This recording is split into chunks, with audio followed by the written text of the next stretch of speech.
Hello again, it's Charles Kelly from Money Tips, and great to see you again. We have a special guest today, all the way from America, on the East Coast of America, and his name is TJ. Hi, TJ. Hey, thank you for having me on the podcast. Looking forward to our discussion today. Okay, I'll do a brief introduction for TJ. Uh, his full name, Theodore Joseph, which sounds very grand. Theodore Joseph is a financial planner and founder of Modern Wealth Builders. I love that. I love that name. And they aim to maximize your resources, and they are passionate about helping millennials use money intentionally. And I like that, intentionally, as a tool to build towards financial flexibility and, I guess, security, while accomplishing various goals on the path to independence. So a very warm welcome. And I know that I read a statistic that the number one fear for American retirees was not getting sick or dying, but it was actually running out of money. And, at least with the millennials, you've got a chance to do something about it. But I know that millions of people are heading towards financial disaster and a pension time bomb. So now is the time to listen to people like TJ and get your house in order to prepare for retirement, or it could be anything. It could be illness. It could be you've been laid off, and this is why you need to prepare. So um, I would say, TJ, a lot of people I meet have not even using a financial planner. They just sort of muddle through and look on YouTube and try and work it out. 25% of self-employed people in the UK haven't even got a pension. So who can benefit from using a financial planner like yourself? Yeah, that's a great question. So I like to think that there is a DIY expiration date for a lot of people. So if you do find yourself getting to a point where it's not worth your time, talent, and energy, then that could be a point where it could be useful to look for outside help and outside counsel, not just to check you for your blind spots, but also to help you for saving time, via implementation. Now, obviously, you can do it yourself. I think that a lot of times, though, we overlook some of the return on investment to having our blind spots revealed to us. I work with a lot of smart people and they're great at their careers and they could do this if they had chosen this to be their career path. But a lot of times it's about who can help us, not necessarily how can we do it ourselves. So, um, again, there are some people that are equipped to do it if that's what you want to do as far as using your time, talent, energy. But at a certain point, I've found that a lot of millennials in particular are super busy with their careers and there just comes a DIY expiration date. Yeah, I guess that's true. I mean, when I was a financial advisor and dealing with young couples, they were so busy with juggling children and career, and they couldn't even think about, and to them retirement seemed a lifetime away, but it can soon creep up on people. And it's not just retirement, it's just security for the family now. So it's good that you're working in that market, and I'm sure a lot of people do need your advice. I mean, what's the main problem you think for them? Is it trying to save for a house? Is it saving for retirement, or just dealing with the economy? And what's the Yeah. sort of things you come across?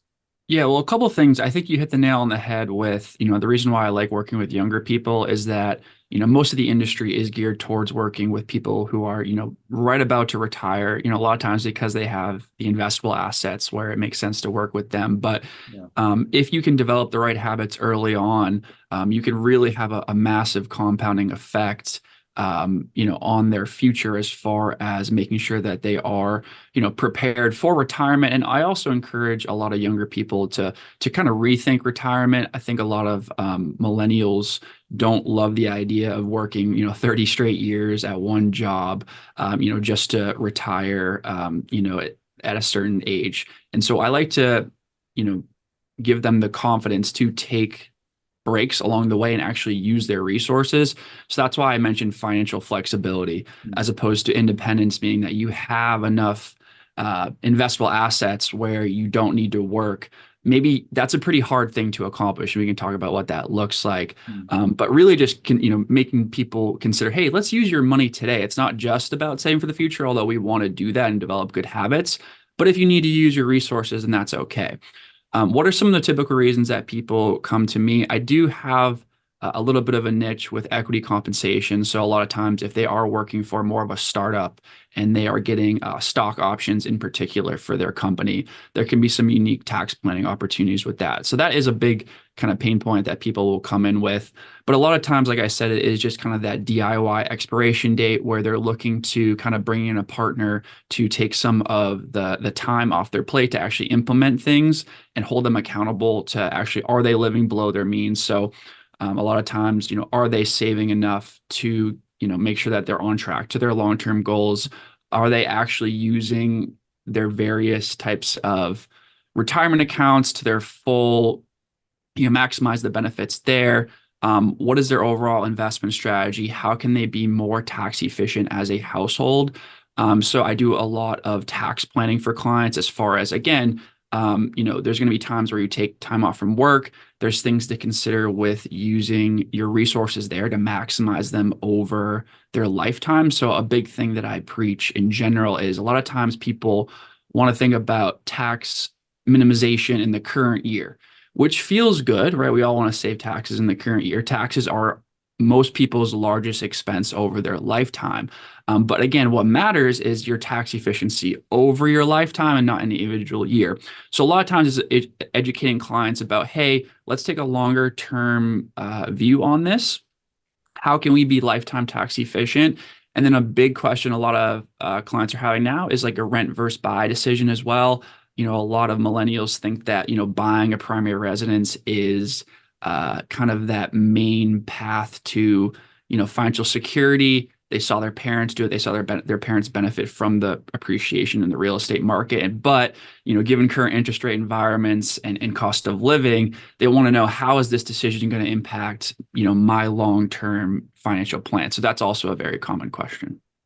Yeah, in fact, a lot of millennials here in the UK have almost given up on buying a property. They say, well, it's too expensive. It's particularly around the greater London area in the south of England, where, just a small apartment could be £400,000 or £500,000.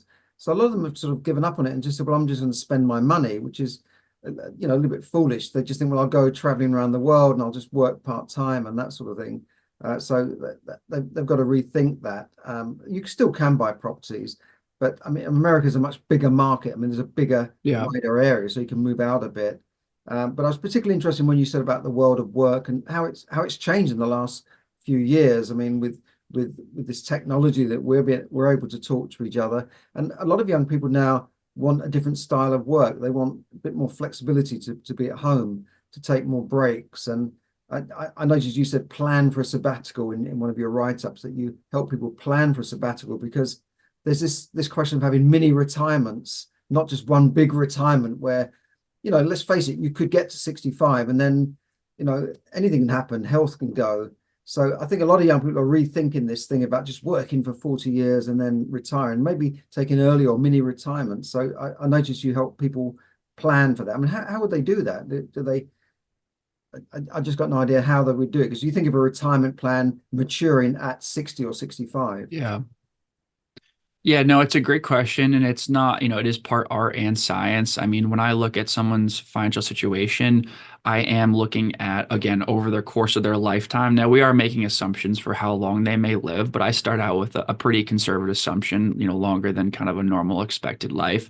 But basically, just actually quantifying for them, like, hey, if you were to take the next 12 months off, 24 months off, how would that impact? I mean, it's not any kind of crazy math. I mean, obviously, you have to have that available in cash. I would usually recommend, having that like set aside. But again, a lot of times I'm working with people who have, windfalls from equity compensation. And so, they may have, a six-figure windfall or even seven-figure windfall. And again, it's not enough to achieve true financial independence. We can talk about what that might look like. Kind of a rule of thumb, people will use is like a 4% withdrawal rate is something that maybe you've heard of, your audience has heard of, as far as like what you can extract, from an investment portfolio. Said another way is, take your annual expenses and multiply by times 25. So if you spend $100,000 a year, nice round number, if you had 2.5 million in an investment account, not a retirement account, in theory, you could reasonably extract that amount every year and have a pretty good chance of not running out of money, given a lot of different factors. But again, it's pretty hard to achieve that level of savings, especially earlier on in your career, which again is why it's just that if you have the money to if you have $100,000 and you're willing to spend that to enjoy a 12-month sabbatical, and you believe that you have the ability to gain employment, you have this long career ahead of you. There's no, it's not going to impact your long-term probability of success to take a year off like that.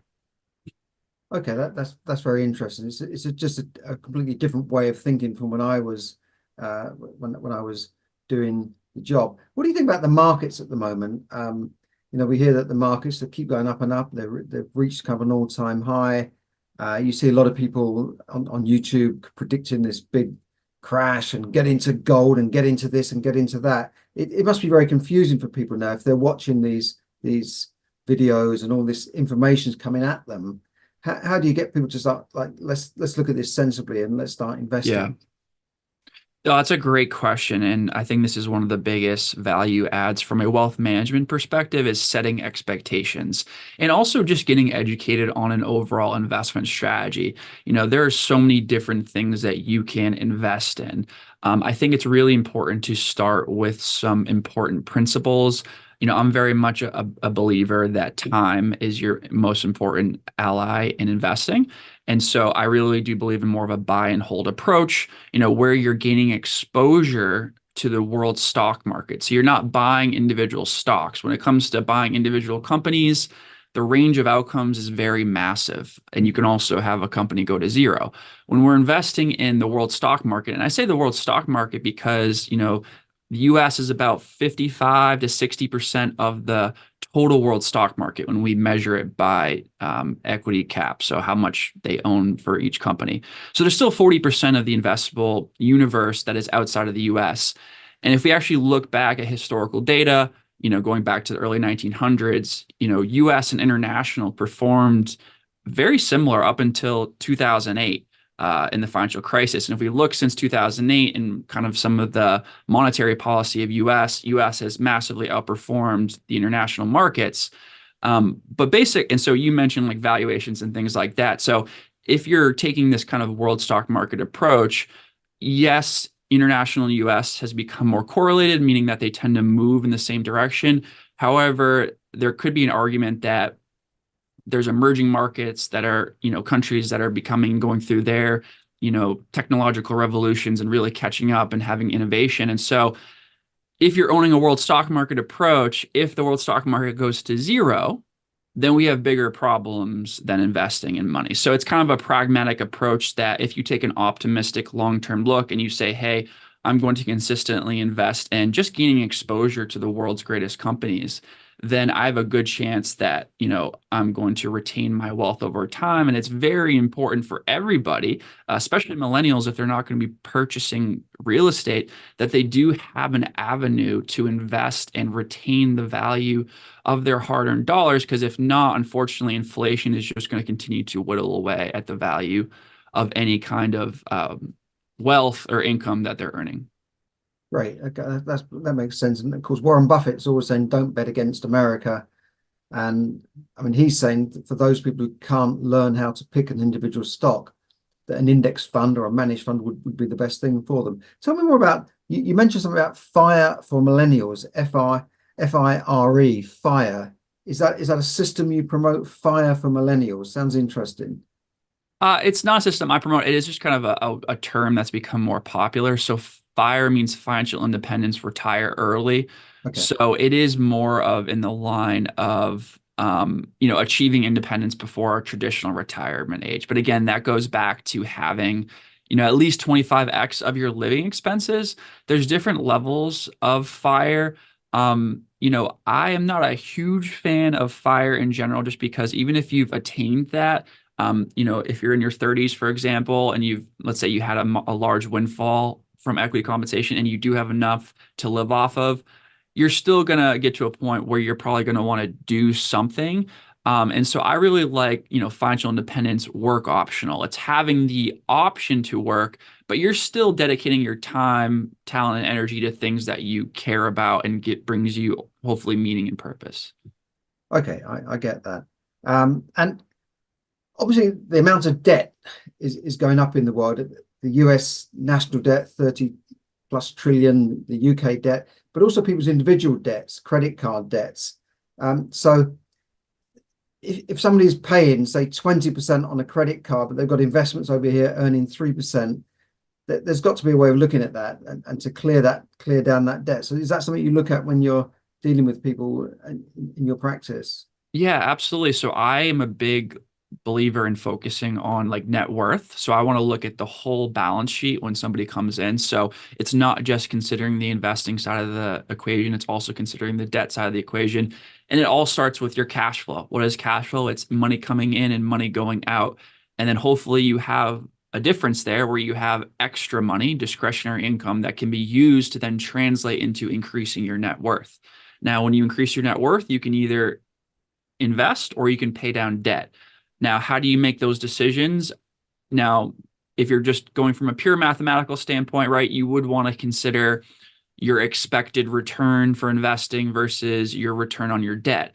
If you have debt at a certain interest rate, let's say it was 3%, like you said, whenever you pay down that debt, that's like getting a guaranteed 3% rate of return. So, I'm definitely a big believer in paying down high interest rate debt. I would consider anything, high interest to be more than what you could receive in like a US Treasury bill. So like what we call like a risk-free rate of return. So currently, in the US, a 1 to 3 month Treasury is getting like 5.5% return. So anything higher than that is definitely worth paying down, in my opinion. And just in general, from a behavioral standpoint, I definitely am a big believer in not carrying any credit card debt. There's outside of a mortgage, I'm not really a fan of debt in general. Yeah, that makes sense. And too many people are just, I mean, you've got credit card debt, but you've also got car loans and things like this, where basically what I would call bad debt, buying Yeah, stuff on credit. And yeah, I mean, here you can see people running around in 50, 60, 70,000 pound new cars that they would yeah, never buy if they had to come up with the cash for that. And that's all costing them money. And at the end of that, they've got to then renew it or get another one to get another car on the road. So that's like a lifelong servitude towards to the banks. 100%. So Yeah, that we doesn't see it a make. lot in America too. I mean, it's crazy to me how many people are living either at or above their means. And I like to say, money talks, but wealth whispers. So, like, basically, what you see out there is not necessarily, you're not seeing someone's net worth around their head. And so it is sad that, people are kind of living again at their means or above their means just to kind of maybe from a status standpoint signal what they have when they really can't afford that. And that just limits their ability for things that they may better value, whether that's peace of mind or autonomy. That's true. I love that. Money talks, but wealth whispers. It's like this whole thing about too many people are, buying things they can't afford to impress people they don't like with money they don't have. It's just it is crazy. Fight It's Club. Yeah. keep up with the Joneses. So yeah, I know you also work with millennials, but you also work with other types of people who've maybe got investable money. And tell me more about the tax windfalls. Because actually, my son works in America. He lives in America now, and he's been given some equity in the company. You Mhm. mentioned tax planning, so presumably when that comes in, they just have to pay tax on it. Is there a way of avoiding that legally or dealing with that? Yeah, so it's pretty, it does get a little niche as far as the different types of equity. So if you're working for more of a startup or earlier company, you're probably going to receive stock options, meaning that you're going to have the option to purchase shares at a predetermined price. Versus if you're working for more of an established company, you're just going to get given the shares, Right. whether that's restricted stock or restricted stock units. If you're just being given shares, there isn't a ton of direct tax planning that you can do with that. And this because it's really just income to you. And then you have to make a decision, do I want to sell or want to hold on to it? With stock options, however, there is some tax planning things that you can do to be proactive. Now, if you are bullish on your company, you believe in the growth aspects of it, which if you're going to work for a startup, you should probably think that way. It can make sense to exercise options sooner rather than later.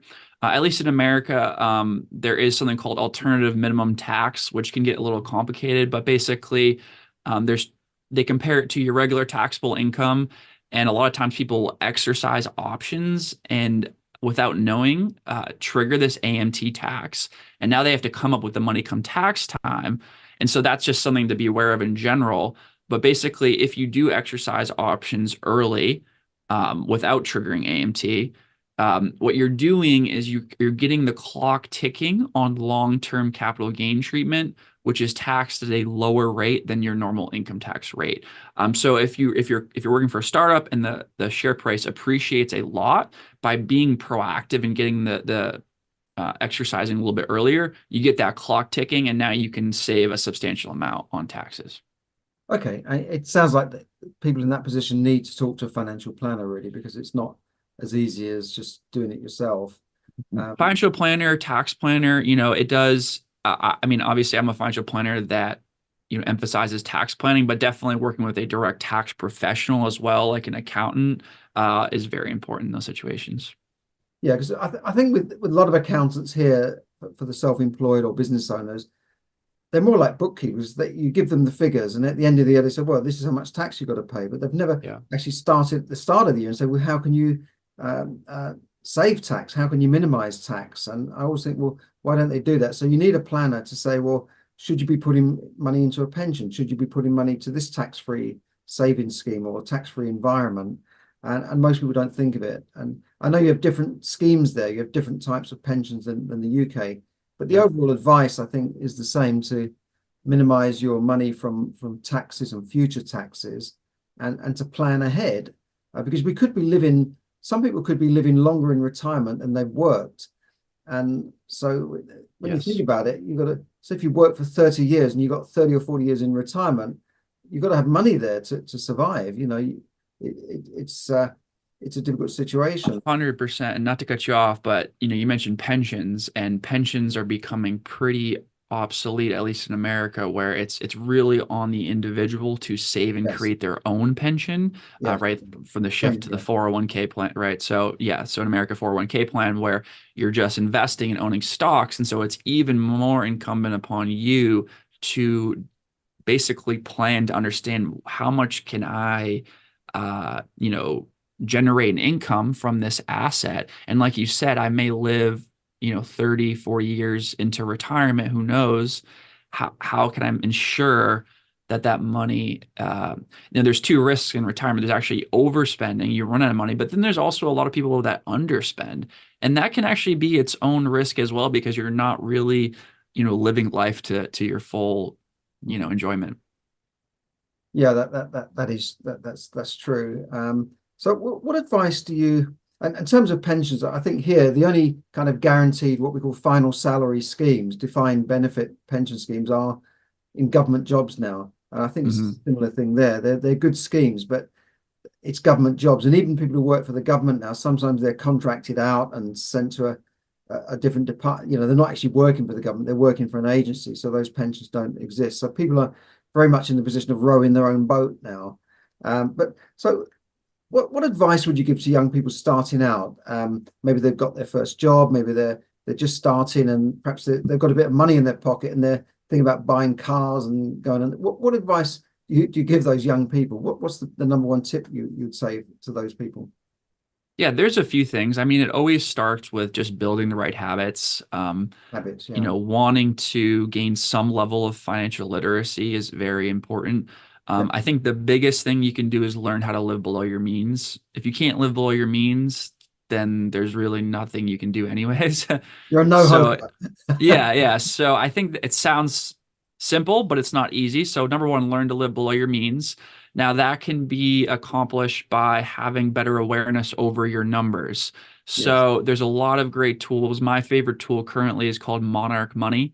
It's like $100 a year for subscription. I used to use Mint, which was a free tool, but they went away. But with Monarch Money, it's basically a dashboard to have your net worth. So you can have all of your checking accounts, savings accounts, credit cards, loans, etc. And you really just want to get an understanding of what is my net worth, What is my income and expenses? Mm. And then again, am I living below my means? And then, you want to think about building a cash reserve to have a little bit of a buffer. You never want to feel dependent on your investment assets. Or your Okay. job. Yeah. Or your job, right? So first thing is creating some level of margin of safety and then automating either paying down debt at an accelerated rate or investing on an ongoing basis. And really the goal is as long as you're tracking your net worth and getting the habit of is my net worth over time. Now there's going to be times where it drops, but over time is it increasing? I mean, that's really the main key. And if you can build those habits earlier, then you're going to, again, with time on your side of multiple decades, you're going to be in an amazing situation. It's really the people that wait multiple decades to do this that it gets them in trouble. That's true. And you mentioned about tracking your income and expenditure. When I was a financial advisor, everyone that I knew that had money or was comfortable or well off had some sort of system to track their income and expenditure. So when you ask them, how much do you spend on this or that, your bills, they know exactly. Yep. And the people who are like, oh, I don't know, how much is my mortgage? Oh, honey, how much is the mortgage? I don't know. It went up, didn't it? And they were all over the place. So you've got to actually, I think, write it down in some way, either have an app or write it on a spreadsheet to know exactly what's coming in and what's going out. And that's the first step. You think, wow, I didn't know I spent $50 a month on coffee in Starbucks. I mean, that could be going into this or paying down debt. So I think that's a good point. Start off with that, because otherwise you can easily just the money comes into your account and just goes. And you're running out of money before the end of the month. And even when you get a pay rise or you get a promotion, you just increase the expenditure, don't you? You just buy a better car, buy a better house, and and you're in that on that treadmill, in that trap. So I think a financial planner at an early stage is an excellent idea for people. And how do people sort of do you work with people all over the country, or is it just in your state, or do how do you work with people? Do you Yeah. work on Yeah. So I Zoom? work primarily virtually. Most of my clients are in Massachusetts and New York, but I do have clients from all around the country. Um, yeah, I think the rule is like usually like 5 people in a state before you have to register with the state. So I'm registered in Massachusetts and New York, but I do work Okay. with clients from around the country. Okay, so a lot of your work is now virtual. I used to drive here and drive there and see people in their living room. And now it's a great thing that you can just talk virtually and deal with the technology to get things done. So that's great. Yeah, I've been virtual. So even before the pandemic, I started my practice in 2018. And I guess at the time it was a little more uncommon. Obviously, the pandemic helped me in that everybody shifted to virtual and was totally cool with it. But I love it because, in my opinion, you can get more done more efficiently. And also it allows me to, in my opinion, charge a really good value because I can reinvest that cost of an office into technology that can, Yeah. in my opinion, add more value. So I really like the virtual arrangement. It's not for everybody, but for the millennials in particular, they're always on the go. They're used to meeting virtually, so it works out pretty well. Yeah, I'm sure they are. And most advisors here now, we call them financial advisors or financial, they work on a fee basis, and I expect it's similar there, is it? Where you have a fee structure. Is that how you? Yeah, yeah. So I would say historically, most of the advisor industry was commission driven. So they were selling products, whether insurance or investment Yeah, products. yeah. It's moved away from that. And I think for the better, where Yes, it yeah. is more of a, fee arrangement, fee only arrangement where you're receiving the fee directly from the client. There's a lot of even newer models where it's like advice only models where you don't even manage investments. You're just paying an hourly or a fixed fee for just straight up advice. So there's even newer models out there. I work on a purely fixed fee basis, but there are also a lot of advisors who charge a percentage of assets under management, although I think that's also, feeling a little bit of competition. But yeah, generally fee only is a good place to start. And then do you meet your clients annually for a review to keep them on track? Do you try and build Yeah. long-term relationships so you're working with them as they grow?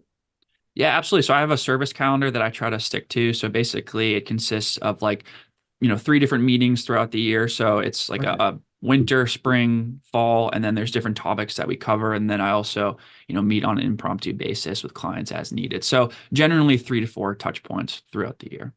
That's fantastic. I'm sure your clients are getting a really good service.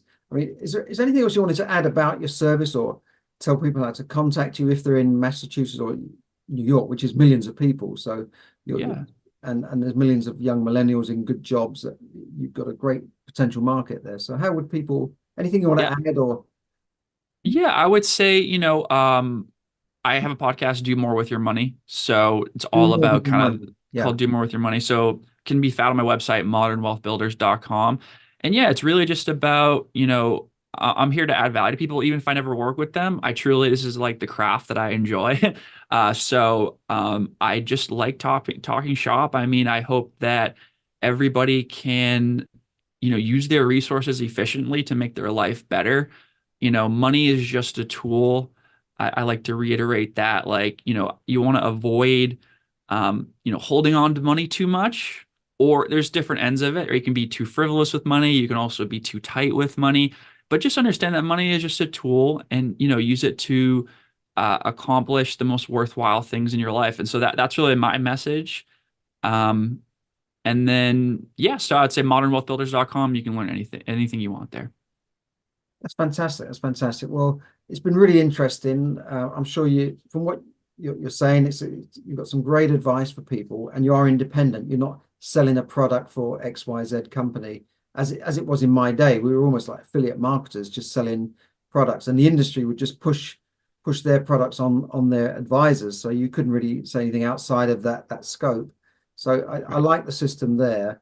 And I'm sure you're well regulated, so people can feel confident in getting a service from you. So definitely, especially if you're young, use a financial plan. Don't wait until you're in your 40s and 50s and start thinking, oh my God, I've got 20 years to go, or maybe my Yeah. career is winding down. You've got to start, because you've got time on your side, and you've got tremendous earning potential when you're, in your 20s and 30s, and your income will start hopefully going up and peaking. So that's the time when you really got to get to grips with things. So yeah. 100%. And there's a recommendation. It may not be relevant for your UK audience, but if there are Americans, hellonectarine.com is a really great new solution.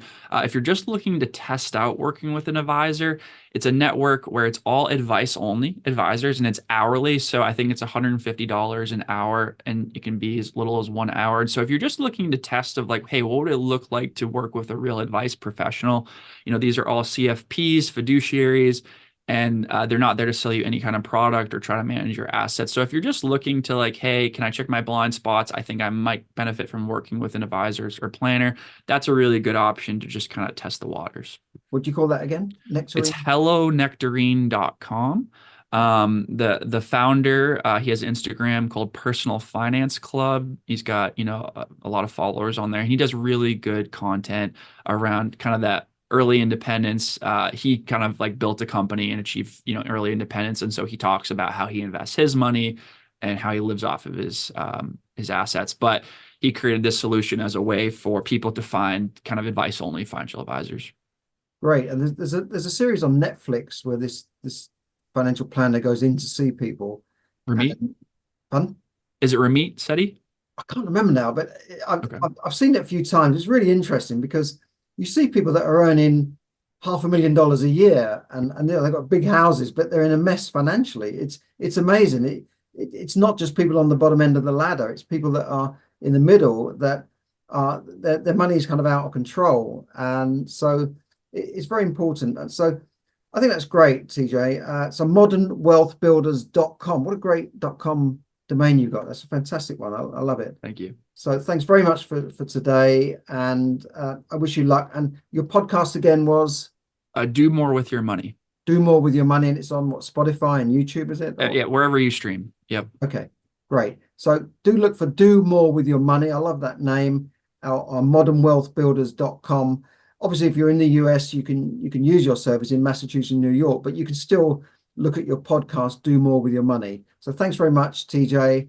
Thank And you. to all of you out there, have a great day. Thank you. Thank you.